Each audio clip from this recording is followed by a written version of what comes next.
Hi friends, మంచి మాట, ఒక చిన్న మంచి మాట లోపల మనం అందరం అనుకుంటాం, నేను ఇది చేసిన ఎవరు చూస్తున్నారని మనుషుల చాటును మనం చేస్తూ ఉంటాం. ఏ పనులైనా మంచి చెడులను మనని నిజమే, కానీ అది అసలే నిజం కాదు. ఎలా అంటే మనిషి ఏ పని చేస్తున్నా మనల్ని క్షుణ్ణంగా గమనించేవి కొన్ని మూగ సాక్షులు ఉన్నాయి.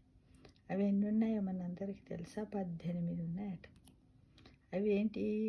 4 వేదాలు, పంచభూతాలు, అంతరాత్మ, ధర్మము, యముడు, ఉభయ సంధ్యలు, సూర్యచంద్రులు, పగలు రాత్రి. అంటే మనం చేసే ప్రతి పనిని కూడా పంచభూతాలు చూస్తున్నాయి అని చాలామంది పెద్ద మనుషులు ఊళ్ళల్లో అంటారు.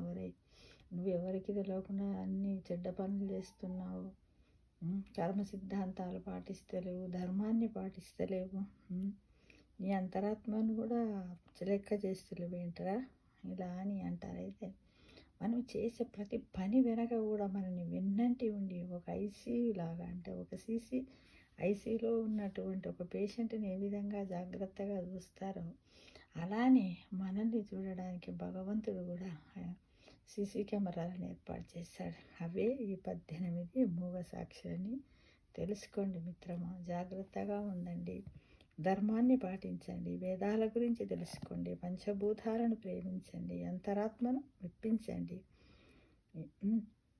ఉభయ సంధ్యల్లో కూడా దీపారాధనలు చేయండి, సూర్య నమస్కారాలు చేయండి, చంద్రునికి పౌర్ణమి రోజుల్లో పూజలు చేయండి. పగలి రాత్రి కూడా మంచి ఆలోచనలతో నలుగురికి మనము ఒక స్వచ్ఛమైనటువంటి మనుషులలాగా నలుగురిని ప్రేమించే విధంగా నలుగురికి ఆదర్శప్రాయంగా ఉండాలని ఆశిస్తున్నాను మిత్రమా.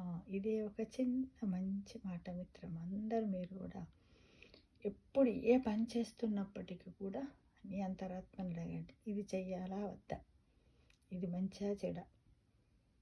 ఇతరులు నేను చేయమన్నారనుకోండి, అప్పుడు నీకు నచ్చి నీ అంతరాత్మ ఓకే చెయ్యి అంటేనే చెయ్యి, కానీ వాళ్ళు ఏమనుకుంటారో వీళ్ళు ఏమనుకుంటారో అని మాత్రం ఎప్పుడు చేయకండి మిత్రమా. ఓకేనా మరి?